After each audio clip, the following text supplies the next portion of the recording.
कोलकाता में 500 साल पहले कम्युनिटी पूजा की शुरुआत हुई थी। 20वीं सदी की शुरुआत तक ये संस्कृति बन गई। 21वीं शताब्दी में यहां थीम बेस्ड पंडाल बनाने का दौर शुरू हुआ। ये काम इतना मौलिक है कि किसी की भी डिजाइन दूसरे पंडाल से मेल नहीं खाते। इस बार कोलकाता में 2000 से ज्यादा पंडाल बने हैं।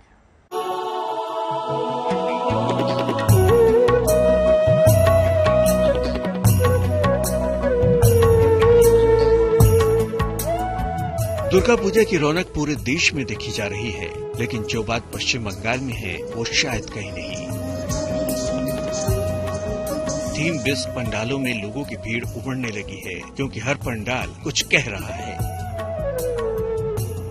सेंट्रल कोलकाता के कॉलेज स्क्वायर दुर्गा पूजा मंडपम को कर्नाटक के मैसूर पैलेस की तर्ज पर सजाया गया है।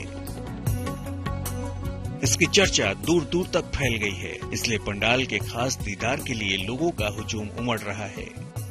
कोलकाता के इस खास दुर्गा पूजा पंडाल का सजावट जो है मैसूर पैलेस के रूप में हुआ है और जो देखने लायक है, काबिले तारीफ है। सबसे ज्यादा भीड़ कोलकाता में इस अहम दुर्गा पूजा पंडाल में होता है। लाखों के तादाद पर लोग हर दिन आते हैं, जो षष्ठी से लेकर दशमी तक इसी तरीके से जो आप देख सकते हैं जनसैलाब मानो जैसे यहाँ पर है। और सुबह से लेकर शाम तक कॉलेज स्क्वायर की जो दुर्गा पूजा की पंडाल है वहाँ पर इसी तरीके से लोग आते हैं। इस खास पंडाल में देवी देवताओं के साथ माँ दुर्गा विराजमान है और यहाँ की खूबसूरती को बेहद सलीके से संवारा गया है। यहाँ की भव्यता का नजारा लोगों को आकर्षित कर रहा है। कॉलेज स्क्वायर पूजा समिति पिछले 76 साल से ऐसे आयोजन करती आ रही है। उत्तरी कोलकाता के मानिक तला चलता बागान लोहापट्टी में इस साल के दुर्गा पूजा पंडाल की थीम अनजाना के जाना है। इस पंडाल में आधुनिक कोलकाता नहीं बल्कि बंगाल की पौराणिक संस्कृति दिखाने की कोशिश की गई है। मंडप में बैलगाड़ी के पहिए और बंगाली ग्रामीण जीवन को शानदार तरीके से प्रस्तुत किया गया है।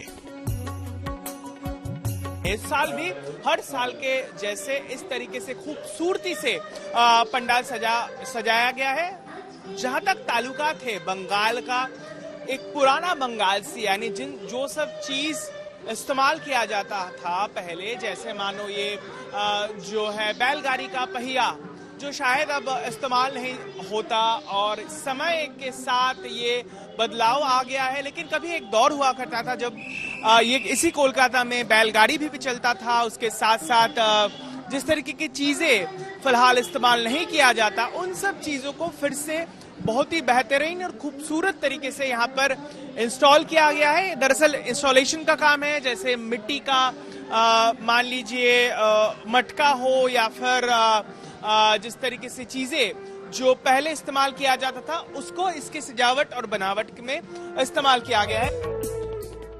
उत्तरी कोलकाता के सबसे प्रसिद्ध पूजा पंडालों में से एक चलता बागान है, जो पिछले 81 साल से दुर्गा पूजा का आयोजन करता आ रहा है। इस बार की थीम लोगों को भी काफी पसंद आ रही है। चाहे लड़के बच्चे लोग जो खेल रहे हैं, अभी सब लैपटॉप वीडियो गेम से खेल रहे हैं। हम लोग गिल्ली डंडा और कंचा से खेले थे। यहाँ पर जो दर्शाया गया है वो सारा सामान जो हम अतीत से भूल चुके हैं, अभी का प्रजन्म नाम भी नहीं जानते हैं, वो सारा सामान हम लोग दर्शाया है, पूजा मंडप में सजाया। कोलकाता के पुराने पंडालों में से एक है चोरबाग सार्वजनिक दुर्गा पूजा समिति। यहाँ की थीम सबको अपनी ओर खींच रही है। इस बार यहाँ के पंडाल में पर्यावरण और ग्रामीण परिवेश के उच्च आदर्श को दिखाने की कोशिश की गई है। यहाँ बारिश की बूंदें भी हैं और ग्रामीण संस्कृति की प्रस्तुति भी। जब कली खिलते हैं उसमें भी एक अनुभूति होती है। जिंदगी दरअसल ऐसे कई सारे अनुभूति के एक लेखा जोखा है और इसी सोच को 2023 के दुर्गा पूजा में इस बार कोलकाता के इस खास पूजा पंडाल में उभारा गया है। बड़े मशक्कत और ठहराव के साथ इस बार इस पूजा पंडाल की सजावट की गई है, जहां पर अनुभूति के साथ जिंदगी को दर्शाया गया है। कैमरा पर्सन प्रवीर विश्वास के साथ ऋतिक, कोलकाता से GNT के लिए।